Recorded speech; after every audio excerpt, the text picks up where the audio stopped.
Bienvenue à Culture en Migration, un podcast de rencontres inspirantes à la découverte d'expressions culturelles d'ici et d'ailleurs. Un endroit d'échange et de curiosité, un espace-temps où les questions nous amènent à bien plus que des réponses. Nous sommes une écrivaine, Elisa De Angelis, et une journaliste, Julie Guépara, deux femmes passionnées de culture, intéressées par la diversité et par ses manifestations vivantes.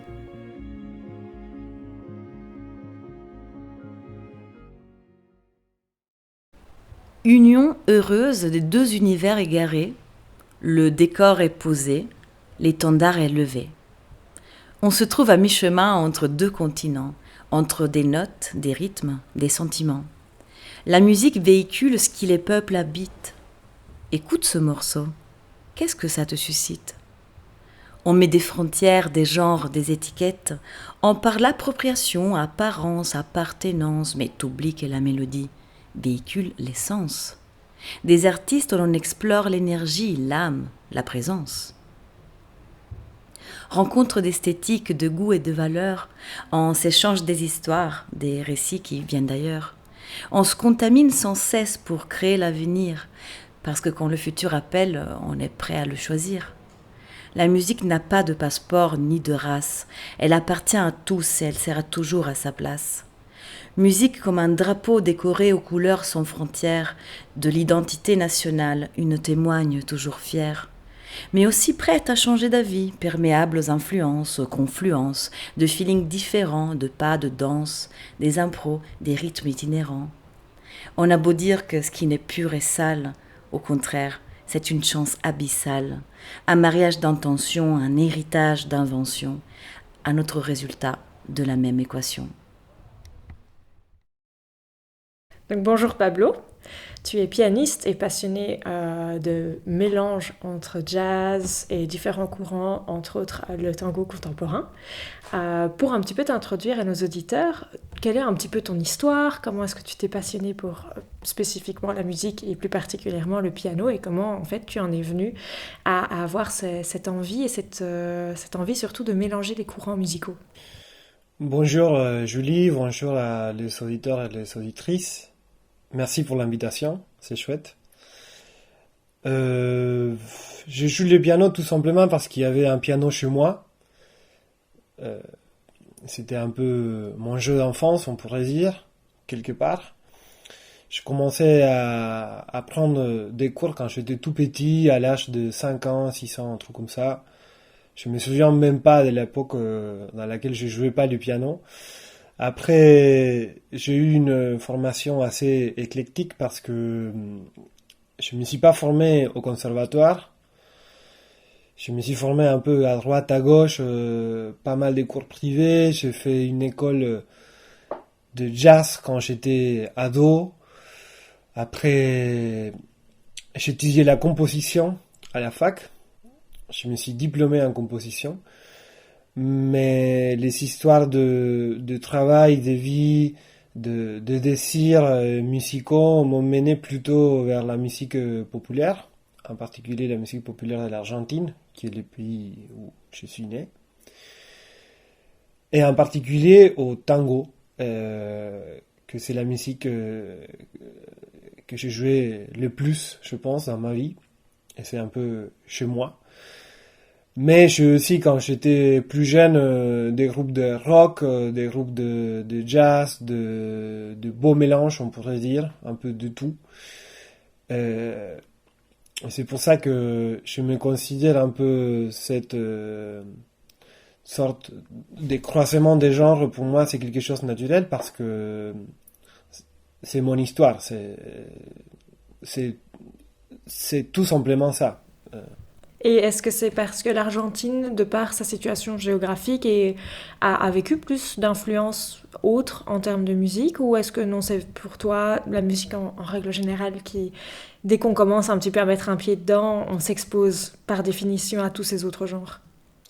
Ça dépend en fait. Je pense qu'on vit dans une époque où il y a des phénomènes un peu mondiaux, c'est-à-dire il y a la musique qui coûte. Les jeunes, c'est la musique qu'on écoute un peu partout.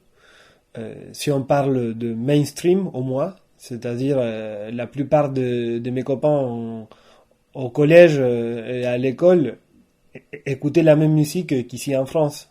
Je suis quasiment sûr de ça. Je dis en France parce que je suis à Paris en ce moment. Et, et quand j'étais petit, je me souviens que mon premier amour musical a été Keith Jarrett, le pianiste, par exemple. Je sais pas pourquoi, mais il y a quelqu'un, un ami de mon père, qui m'a donné un album. J'avais mon Walkman à ce moment-là et je l'écoutais en boucle. J'arrêtais pas. Et mon deuxième amour, ça a été Queen, ça a été Freddie Mercury, par exemple. Quand j'étais très petit, et c'est des musiques qui viennent pas de l'Argentine, ça, nécessairement, mais qui m'ont poussé à m'exprimer dans la vie d'une façon, entre guillemets, musicale. Et après, évidemment, la musique autochtone, elle est, elle est là, elle t'enveloppe, même si tu penses que ça te plaît pas, même si tu la consommes pas, elle est là depuis toujours. Et on sait jamais quand c'est le moment qu'il y a un déclic, et tout d'un coup, on se met à écouter le tango ou les différentes musiques traditionnelles qui viennent de là, qui en étaient toujours là, comme une sorte de déco de notre vie. Et là, on fait vraiment un lien très émotionnel envers cette musique-là, que peut-être on ne l'a pas envers les autres musiques qui viennent d'autre part du monde. Ça, c'est quelque chose que je trouve que c'est très différent. Et pour moi, j'étais très étonné quand j'ai fait justement ces déclics avec le tango. J'ai commencé à jouer le tango quand j'avais 21 ans, c'est-à-dire j'avais déjà fait un parcours avec la musique et un parcours avec la vie tout simplement. Et là, c'était tout d'un coup une évidence que j'aimais le tango, mais j'avais jamais pensé auparavant. C'était juste. Je pense que parfois, il faut vraiment. C'est un peu comme avec le voyage, il faut partir pour mettre en valeur ce qu'on a autour de nous, et qu'on voyait pas au début, et après, ça devient une évidence. Et pour moi, ça a été un peu comme ça, avec la musique argentine. Et donc tu le disais, tu es pour le moment sur Paris, et à la base tu viens d'Argentine. Comment s'est fait le déclic de quitter le pays en fait pour aller exprimer ta forme artistique ailleurs? C'est une très bonne question. Je ne sais pas si j'ai une réponse concrète en fait, parce que je ne m'avais jamais projeté à l'étranger. J'y avais jamais pensé en fait. Mais en 2015, j'ai eu ma première expérience en Europe pour faire une tournée avec un groupe de tango, en Pologne surtout. Et ça a été un voyage incroyable pour moi. J'ai vu qu'il y avait énormément de portes ouvertes. C'était aussi un moment très compliqué en Argentine, euh, niveau politique, euh, niveau éducation aussi. Moi, j'étais professeur dans un programme d'orchestre école pour les jeunes. Et ils ont, entre autres choses, arrêté de payer les salaires, par exemple. C'est-à-dire là, il y a eu une situation très expulsive en Argentine. Et de l'autre côté, il y avait que des portes ouvertes en Europe. Je voulais faire une expérience, je voulais apprendre une langue. Ça a été un peu ça, je pense, qui m'a poussé à prendre la décision de faire une expérience à l'étranger. J'ai choisi Paris un peu, je veux pas dire au pif, mais ça aurait pu être ailleurs. Mais j'avais une histoire aussi avec cette ville. Mon père avait, euh, mon père a vécu ici quand il était jeune, par exemple.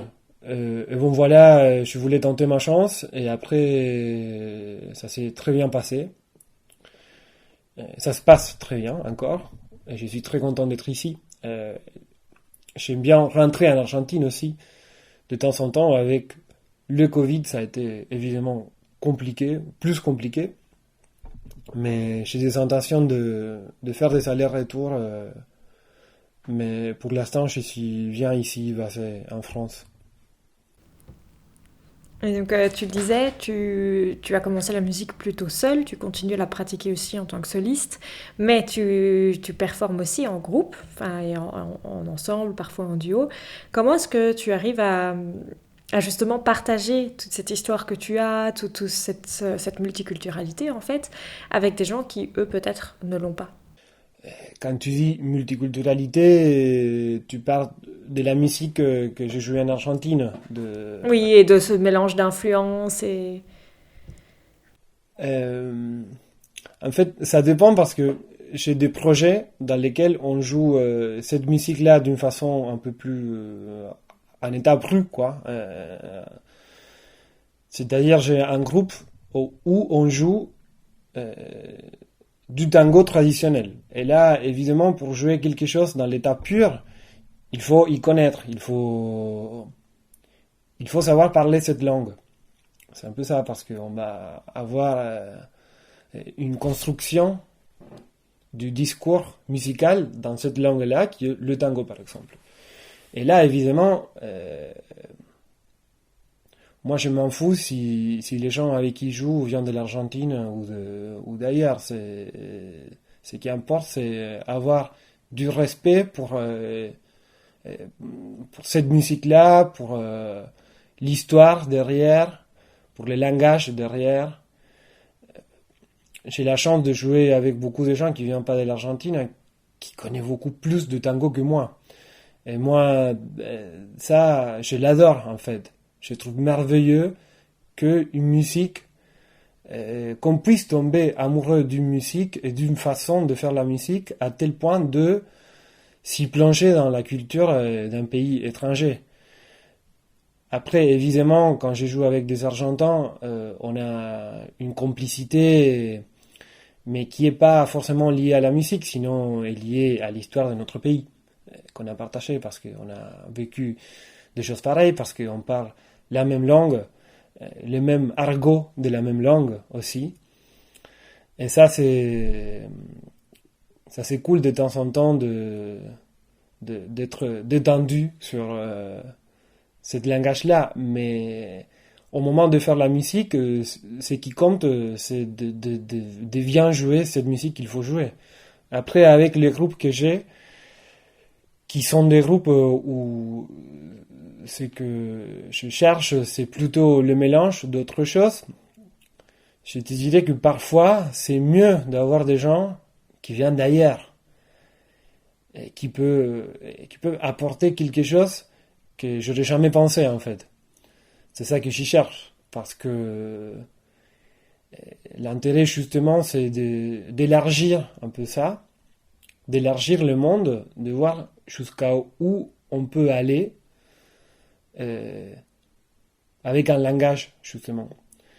Et c'est là que je trouve très intéressant le croisement des musiciens et musiciennes qui viennent d'univers complètement différents, qui peut-être parlent pas la même langue, mais que là, ils se trouvent sur scène et ils peuvent jouer ensemble. Ça, c'est merveilleux pour moi. Est-ce qu'il n'y a parfois pas ce risque d'être, entre guillemets, rejeté par les puristes qui pourraient dire, OK, là, on mélange justement deux langues, deux langages, deux codes, et qui est aussi une forme de rejet de personnes qui sont plus sur un style musical pur et qui n'aiment peut-être pas forcément l'idée de le mixer et voilà, le mélanger. Bien sûr, il y a ce risque-là, ça m'arrive à tout moment en fait. Mais aussi, il faut savoir qu'il y a des puristes dans tous les genres musicaux. C'est-à-dire, moi, la musique que je fais pour les tangueros noyaux durs, c'est du jazz. Pour les puristes du jazz, c'est du tango, et comme ça. Après, évidemment, c'est ça le pari en fait. C'est-à-dire, moi, avec mes projets artistiques, j'essaye de créer un univers sonore qui m'appartient, c'est ça. Moi, je me pose pas nécessairement dans les domaines des gens qui font par exemple le bebop. C'est-à-dire, ça m'intéresse pas d'être vraiment catalogué d'une façon très pure. Parce que moi je sens que où je peux apporter quelque chose, s'il y a quelque chose que je peux apporter, c'est justement là, dans ce point d'intersection entre l'improvisation, mais la composition écrite, mais avoir justement l'alchimie de plusieurs choses. C'est là que je me sens capable de faire quelque chose qui vaut la peine, en fait. Et ça c'est bien, c'est très libérateur. Et c'est aussi l'angoisse totale. À l'heure de composer, à l'heure de vendre le projet, de faire la diffusion, ça rend, à mon avis, un peu tout plus compliqué parce que il faut justement s'expliquer avant tout. Il faut se dire oui, je fais ça, mais à la fois c'est ça, mais c'est pas ça. Et justement, c'est ça que je trouve qui est très intéressant, toutes ces histoires d'identité, non? Parce que c'est une musique un peu bâtarde aussi, où il n'y a pas une seule patrie, justement. Sinon, ça se projette envers plusieurs endroits, et ce qui est censé être un atout, parfois devient plutôt le contraire. Et on reste là à donner des explications qui personne nous a demandé, en fait. Oui, mais bon, c'est merveilleux, mais en même temps, parfois, ça peut devenir un tout petit peu compliqué. Et comme tu disais, tu performes dans plusieurs pays, tu as été amené à aller dans différents pays. Est-ce que tu as senti que peut-être certains étaient plus ouverts justement et posaient moins de questions par rapport à ces étiquettes ou ces cases et qui en fait prenaient la forme comme elle était donnée? Évidemment, c'est très différent. Jouer en Argentine ou en France ou aux États-Unis. J'ai trouvé qu'aux États-Unis, là, on pose le moins de questions, c'est-à-dire il y a vraiment une ouverture qui est très spéciale aussi, parce que c'est une ouverture qui est honnête, je pense, mais à la fois qui est hyper colonialiste, quelque part. C'est-à-dire, c'est oui, on ouvre, mais on avance aussi. Il y a un peu cette mentalité-là. Mais c'est pour ça que je sais pas, je pense à Brad Meldo, par exemple. Je sais que s'il y a un musicien en Argentine, par exemple, qui fait la même chose que Brad Meldo, dans le sens de enregistrer des morceaux de Radiohead ou de Beatles à la façon jazzy, ils vont les sauter à la gorge en Argentine, par exemple. J'en suis sûr de ça. Mais aussi, c'est une posture. C'est-à-dire, en Argentine aussi, on défend la musique nationale, quelque part. Et pour ça, il faut justement la définir. Qu'est-ce que c'est la musique nationale? C'est ça. Et jusqu'à où? C'est-à-dire, c'est normal aussi, je ne sais pas si normal c'est le mot, mais c'est compréhensible que quelqu'un voit la menace quand quelqu'un vient de dehors pour envahir la musique nationale avec deux éléments de musique étrangère. Mais à la fois, la musique avance comme ça. C'est-à-dire, c'est très complexe comme débat, et c'est très riche aussi. Après, en France, je trouve que c'est un beau point entre les deux. En France et en Europe, en général. Niveau tango, quand on parle de tango traditionnel, n'importe où, il s'agit de l'Argentine ou l'Europe, je trouve que il n'y a pas trop de la marge pour la créativité, que c'est un milieu assez serré. Surtout quand il s'agit du tango dansable pour danser, c'est-à-dire on joue souvent dans des balles. Et là, c'est vraiment compliqué. C'est-à-dire, il n'y a pas du tout la marge pour jouer ou plus vite, ou plus lent, ou plus fort. Il faut justement, c'est malheureusement un genre musical que est devenu un peu les musées de soi-même. Et les gens veulent d'habitude, pas tous, hein, mais c'est un peu la généralisation que je fais. Ils veulent écouter la même chose qu'il y a 70 ans parce que c'est la musique que normalement on danse. Voilà. Du coup, je ne sais pas si ça marche. On peut faire l'analyse par pays, mais aussi je pense qu'il y a des cultures. La culture du tango, c'est un peu la même chose, avec de petites différences, mais c'est en gros la même chose en France et en Europe et aux États-Unis. Après, il y a des différences, mais oui, je trouve que c'est à peu près ça. Je ne sais pas si je suis clair avec ma réponse. Oui. Non, je trouve que c'est un très bon point que tu soulèves, mais ça va mener à une autre question, c'est est-ce que quand on parle de culture, on parle forcément de sa version traditionnelle, et donc si on veut la laisser évoluer et un petit peu en sortir, elle sort un petit peu de la culture associée. Oui, bien sûr, mais le tango, il est né de la migration. Le tango, il est né du mélange des cultures. Et je me pose toujours la question, c'est-à-dire, quand on parle de la pureté de quelque chose, on parle d'une essence à la base, non? À la base, telle chose, c'est ça. Et le tango, à la base, c'est la migration, c'est vraiment les rencontres de plusieurs cultures. Alors, moi, je me pose la question toujours, de qui est, si on sort à la défense du véritable tango, qui est le véritable tango? C'est le tango du mélange, c'est le tango qui avance, c'est le tango qui continue à être, entre guillemets, contaminé pour autre chose. Et c'est là que les rôles s'inversent, en fait, parce que moi, je deviens un conservateur, et ceux qui disent que moi, je suis en train de détruire quelque chose, c'est eux qui comprennent rien, en fait. Ça, c'est une question qu'il faudrait poser à beaucoup de gens, je pense.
voilà, de mélange, est-ce que tu te dis qu'alors, demain, peut-être, tu voudras mélanger encore d'autres genres et d'autres styles pour être en constante évolution, ou ici, tu te dis que tu as déjà suffisamment à développer dans ce genre-ci, entre guillemets, et qu'il y a assez à faire? Il y a toujours quelque chose à faire. En parlant de mélange, évidemment, on va mélanger toujours quelque chose qu'on connaît. C'est-à-dire, moi, j'ai appris le tango, comment il s'est joué dans les différentes époques de son histoire. Et avec les jazz, pareil. Et je suis en train d'étudier ça. C'est-à-dire, on peut mélanger ce qu'on connaît. Et c'est la même chose quand on apprend une nouvelle langue. On ne peut pas faire des blagues d'une langue à l'autre si on ne parle pas ces langues. Et en musique, c'est exactement la même chose. Je trouve qu'avec mon dernier album qui s'appelle Gare du Sud,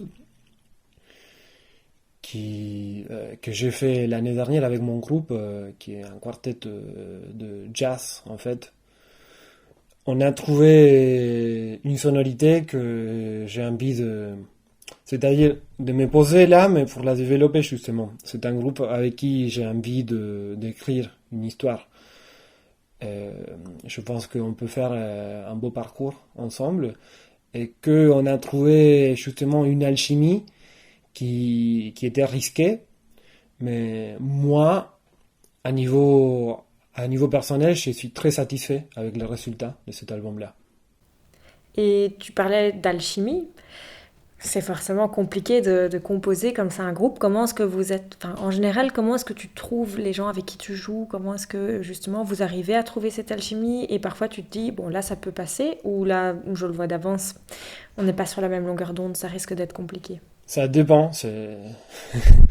Parfois, c'est compliqué. C'est-à-dire, c'est un groupe, en fait, qui a beaucoup changé.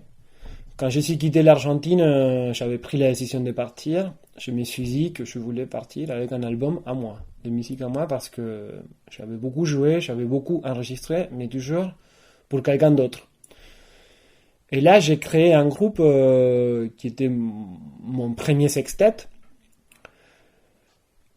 que c'était... Évidemment, j'avais une idée de faire une musique un peu entre les folklore argentins et les tangos, mais aussi avec un peu jazzy. J'avais cette idée en tête.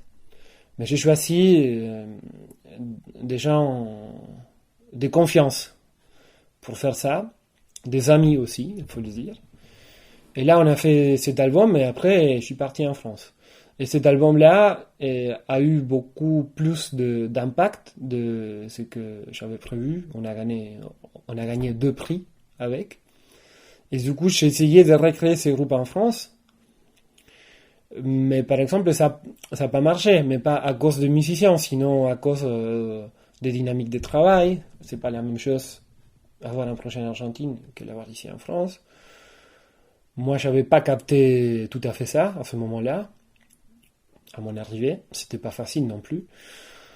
Après, on a des besoins artistiques qui sont un mouvement permanent, c'est-à-dire je me suis rendu compte que j'avais déjà 2 groupes avec qui je jouais du tango et j'avais besoin avec mon groupe perso de m'éloigner un peu plus de ça et j'avais envie de jouer avec une section rythmique, c'est-à-dire avec un batteur par exemple, ce qui change beaucoup. Et là on essayait justement de changer ça, la section rythmique a ouvert des portes plutôt à l'improvisation. Du coup, là, il faut avoir des musiciens qui sont capables d'improviser. Ce n'est pas le cas pour tout le monde. Et voilà, finalement, j'ai trouvé un peu la Dream Team aussi pour ce moment-là, avec Minino Garay, qui est un batteur assez célèbre ici en France, argentin aussi, avec Romain Lécuyer à la contrebasse, et Simone Tolomeo, qui est le seul qui a été, depuis les débuts en fait, qui est le bandoneoniste. Le point qui m'intéresse beaucoup, c'est que tu disais que former un groupe en Argentine, c'est pas la même chose qu'en France. Est-ce que tu pourrais un petit peu pointer ces différences et pourquoi elles sont là en fait? Oui, c'est-à-dire en Europe, il y a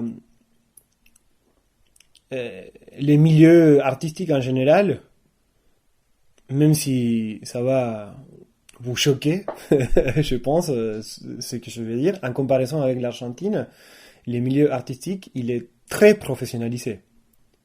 Très. En Argentine, les résidences artistiques, les subventions, ça n'existe pas, en fait. C'est-à-dire, on joue parce qu'on joue, parce que on a envie. Il n'y a pas des attentes, en fait. Ou des attentes artistiques, oui, bien sûr. Mais il y a une autre façon. On choisit de jouer à quelqu'un pour différentes raisons. Et aussi, la façon de mener un projet, elle est très différente. Quand j'ai dit que les résidences artistiques n'existent pas, c'est pas nécessairement parce que il y a aucune façon de payer une résidence. C'est parce que personne ne peut quitter une semaine, par exemple, sa vie pour partir quelque part pour répéter. Et tout ça crée une façon de travailler qui est très différente, avec des belles choses et des mauvaises choses aussi. C'est-à-dire, moi, je suis absolument pour la professionnalisation et qu'il y ait de l'argent pour répéter, pour créer, pour vivre de son art. C'est quelque chose de merveilleux ici. Mais aussi, parfois, il y a un côté... je ne sais pas si dire contre-producent parce que c'est un peu trop fort, mais je me suis trouvé en Europe un projet où on fait les shootings photos avant de répéter, par exemple. Et ça, c'est quelque chose que, dans ma tête, je me résiste à ça. C'est hyper bizarre. J'ai pris l'habitude de pas mal de choses, mais pas celle-là, par exemple. Et bon, voilà, ici, c'est-à-dire, il y a une efficacité incroyable des musiciens, il y a un très bon niveau, il y a des gens qui arrivent à la répète et on perd pas le temps. C'est ok, on va de la mesure 24 parce qu'il y a un problème là, il faut régler ça et après je pars. C'est un peu ça. En Argentine aussi, il faut être efficace, responsable et tout ça, mais on joue parce qu'on a envie de jouer. Du coup, on n'est pas dans ces rôles de sessionnistes. Il y a des gens qui oui, peut-être, mais en général, c'est pas comme ça. Alors avoir fondé cette Dream Team, c'est un petit peu avoir mélangé le meilleur des deux mondes? Oui, en fait, à la façon de travailler, on est tous dans la même longueur d'onde, je pense. Et ça a été un soulagement. On a beaucoup répété, par exemple. On a réussi à répéter, je ne me souviens pas si c'était le mardi ou le jeudi, mais c'était 2 mois qu'on a répété une fois par semaine.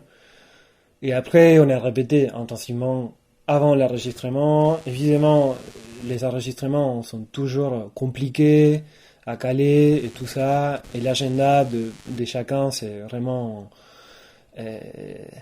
c'est risqué, toujours. Mais quand même, il y avait une intention dans laquelle la façon de travailler m'a permis d'explorer ce que je voulais faire. Parce que la différence, encore, avec cette histoire de créer un langage, plutôt que dire quelque chose dans un langage qui existe déjà, c'est que on a besoin d'expérimenter. On ne sait pas comment ça va marcher. Moi, il faut que je fasse un arrangement pour un tango traditionnel, je peux imaginer dans ma tête tout ce qui va se passer, en fait. Et après, si je joue avec un musicien ou avec un autre, ça va changer un tout petit peu, mais ce sont des éléments que je connais. Je sais déjà que ça va marcher, ou que ça va marcher pas, ou que là, il faut faire attention. C'est comme ça. Mais quand on joue un peu à créer quelque chose, on sait pas du tout, et on a écrit une chose, et peut-être ce qu'on avait prévu, ça marche pas, et des trucs qu'on avait constatés, et tout d'un coup, ça marche super, et là, il faut boucler ça, et il faut vraiment avoir le temps. Et bien sûr, je sais qu'on n'a pas inventé rien du tout, parce qu'il y a beaucoup de gens qui qui explore dans les croisements des langages du tango, de la musique folklorique. Je suis pas les premiers, bien sûr, mais quand même, on se sent un peu dans un genre musical qui est pas cristallisé tout à fait. C'est-à-dire, c'est vraiment quelque chose où il n'y a pas énormément de références. Il y en a, et très bonnes, mais il n'y a pas 100 ans d'histoire où on peut dire, oui, là, je veux exactement ça, et là, je veux exactement ça. Non, non, là, c'est vraiment différent. Il faut vivre la musique, et il faut la ressentir à l'intérieur pour prendre des décisions. Et pour ça, il faut se plonger vraiment dans l'atmosphère. Et cette façon de travailler, c'était la seule possible pour pouvoir y arriver à quelque chose. Et tu parles beaucoup de langage musical. Pourquoi vous avez fait le choix de ne pas avoir de voix dans vos morceaux? Il y a un morceau qui en a, en fait. Vanina De Franco, une chanteuse française, a chanté un morceau qu'on a composé ensemble et qui s'appelle Chanson Cachette. Après moi, oui, tout à fait, c'est vraiment... c'est une arme à double tranchant, justement, parce que la musique instrumentale nous permet de voyager plus loin, à mon avis, mais aussi demande plus de l'auditeur. Parce que il n'y a pas les textes, justement. Là, on est plutôt dans l'abstraction. Et on invite à voyager l'autre personne. Bien sûr qu'avec les textes, on peut voyager aussi, mais il y a un cadre qui est la poésie qui nous invite à voyager dans cette histoire-là, qui est les paroles, en fait. Que ça soit une histoire d'amour, soit je sais pas, autre chose, mais là, vraiment, on peut avoir des différentes interprétations du texte. Mais quand il n'y a pas les textes, on est vraiment dans cette liberté qui parfois elle est beaucoup trop grande en fait, et ça fait que la musique soit pas accessible. Et là c'est quelque chose vraiment compliqué à gérer. Il y a des gens qui réussissent justement. Je parlais de Brad Mehldau, il est un de mes plus grands référents de pianiste. Pour moi il est incroyable et il arrive à une façon de communiquer où il est vraiment dans la profondeur, dans le langage et tout ça, mais il parle à tout le monde. Et c'est pour ça que il est tellement connu aussi, je pense. Et il y a des gens avec d'âge, des goûts et des préférences très différentes qui aiment bien sa musique. Et moi, j'essaye de me poser évidemment humblement sur ces chemins-là pour faire quelque chose qui soit à la fois accessible et pas fait justement pour... Je ne veux pas faire la musique qui soit faite que pour les collègues. C'est-à-dire, je veux vraiment que tout le monde puisse... recevoir quelque chose de là. Évidemment, après, quelqu'un qui est musicien, qui est compositeur, va comprendre un tout petit peu plus, ou pas. Mais il y a ce premier niveau qui m'intéresse, qui est de transmettre un message, une atmosphère, quelque chose, qui reste quelque chose dans la tête de l'autre. Parce que c'est pour ça qu'on fait la musique aussi. Et tu ne penses pas que, effectivement, ce qui freine aussi alors dans cette utilisation d'une voix d'un chanteur ou d'une chanteuse, c'est aussi la complexité de la langue? Oui et non, parce que je te dis que j'étais amoureux de Freddie Mercury quand j'étais petit et je parlais pas l'anglais. Et là, ouais, c'est vraiment différent. Là, je viens de faire un album qui vient de sortir. Hier, c'était le 15 juillet. Avec Anna Galina Rossi, qui est une chanteuse qui vient de l'Uruguay, qui habite en France aussi. C'était la première fois en quelques années, beaucoup de temps en fait, que je faisais de la musique chantée en fait, que j'accompagnais une chanteuse. Et ça a été un énorme plaisir pour moi, un soulagement en fait, de me mettre derrière quelqu'un qui porte le drapeau, on pourrait dire. Euh, Parce qu'il est trop lourd, le drapeau. Et là, c'était vraiment cool. Mais je trouve qu'il y a du pouvoir de transmission dans les deux côtés en fait. Et j'aime bien travailler avec les textes. J'ai plusieurs projets autour des textes en ce moment, qui vont commencer bientôt. Mais aussi, j'adore jouer la musique instrumentale qui me permettent, par exemple, d'improviser, de fermer les yeux et jouer pendant des minutes et minutes et minutes. Ça, on pourrait pas le faire avec la voix. Mais après, avec la voix, on peut faire plein de choses aussi. Et la voix humaine, elle est très puissante, carrément.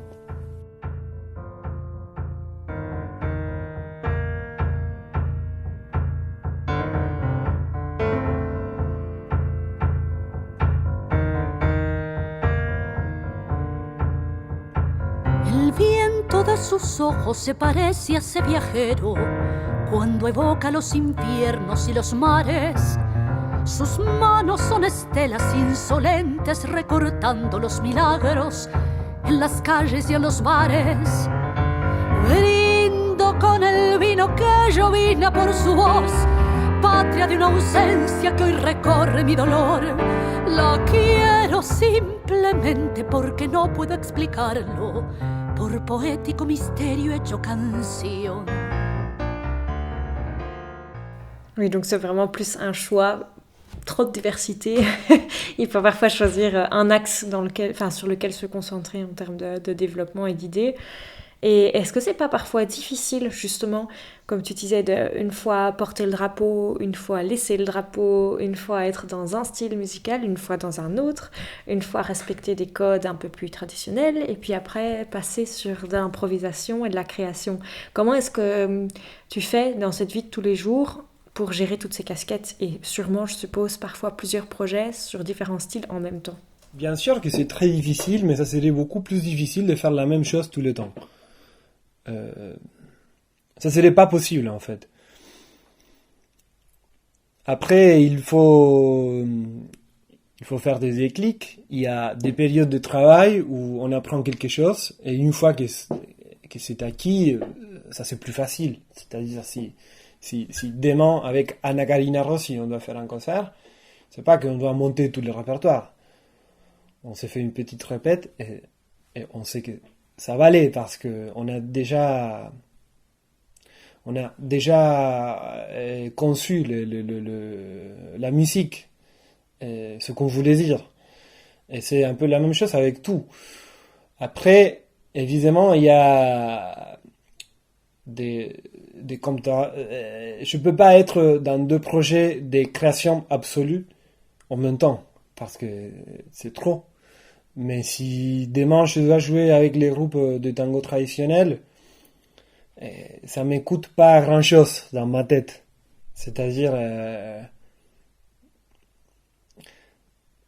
c'est vraiment compliqué. À la fois, j'aime bien le faire. Parfois, je me retrouve dans des situations que j'aurais préféré éviter. Mais c'est le jeu, c'est le risque chez la somme. Je ne regrette pas, en fait. C'est vrai aussi qu'on vit d'un milieu où 1 plus 1, c'est pas nécessairement 2, aussi. Mais à la fois, il faut vivre de quelque chose. Et dans toute cette salade de variables qu'il faut gérer, parce qu'il faut justement être payé pour jouer, et pas dans tous les projets qu'on a, on est payé. Mais à la fois, il faut être intéressé pour quelque chose. C'est vraiment complexe, mais pas nécessairement c'est quelque chose qui me fait du mal. Je dirais plutôt le contraire.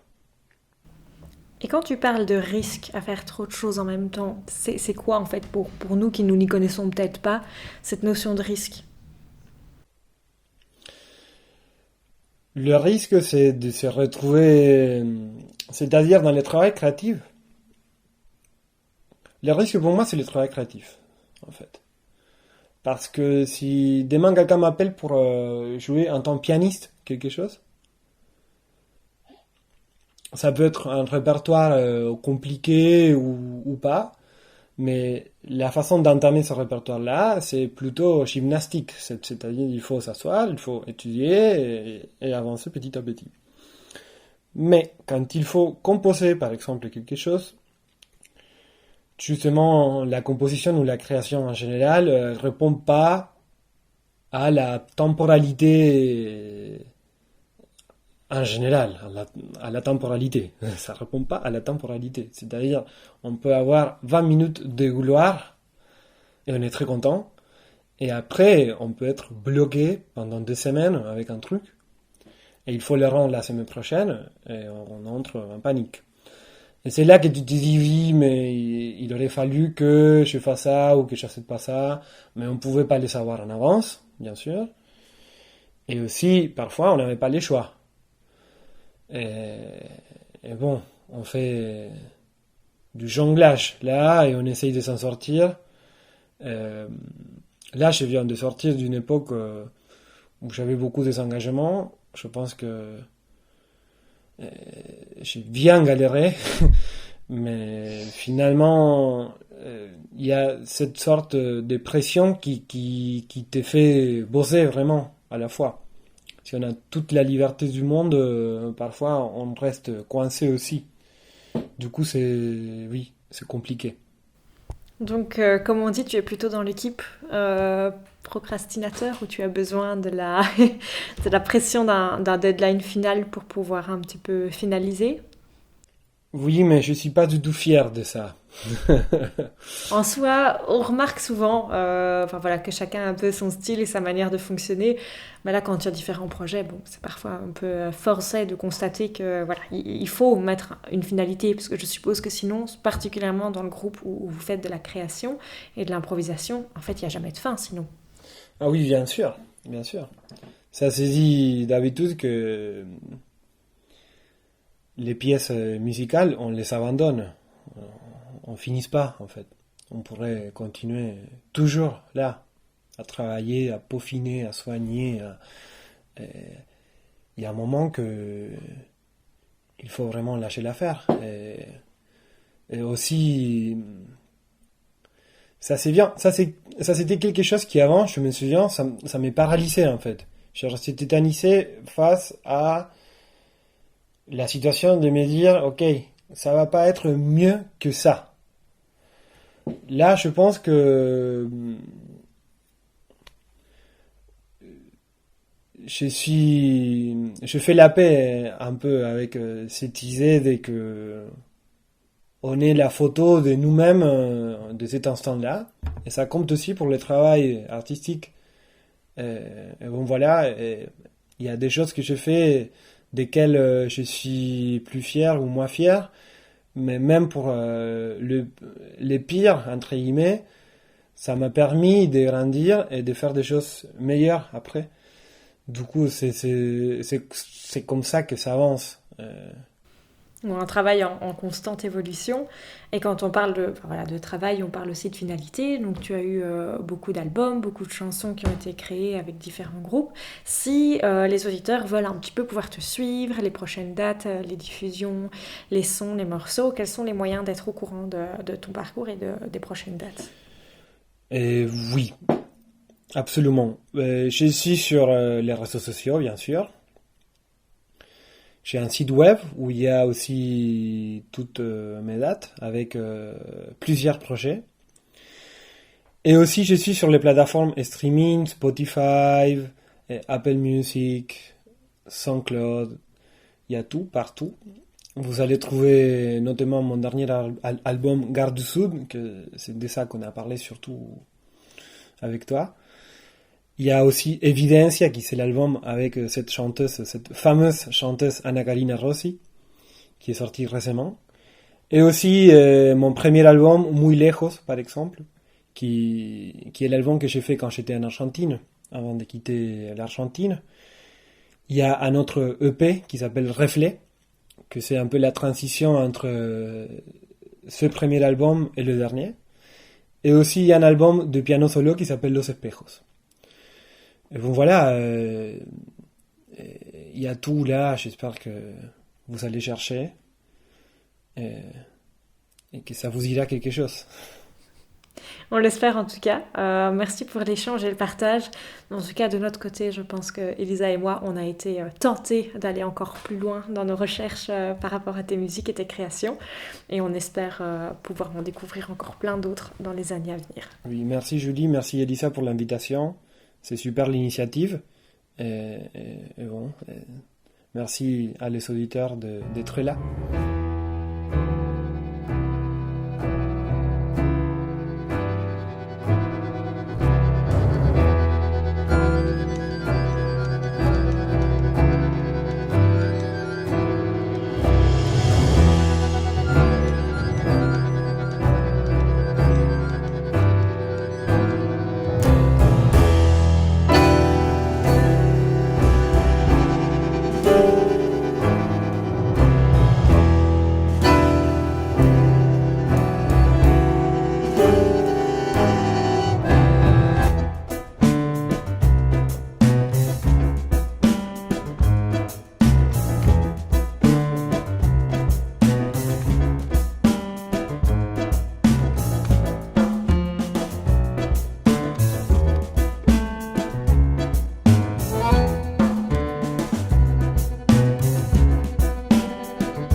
Une incroyable interview avec Pablo, où on a pu entendre les notes de Gare du Sud et de son échange avec Ana Karina Rossi, El Verbo Soledad.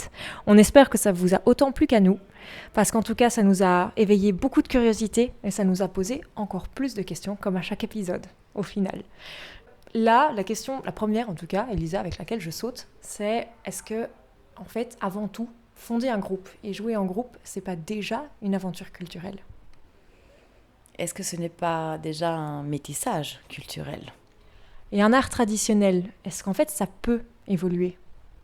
Et puisque tout art vient de ce métissage culturel, qu'est-ce qui est pur dans l'art, en effet, au final ?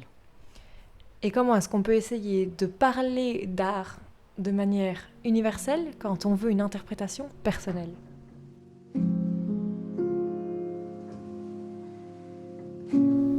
On vous laisse y penser.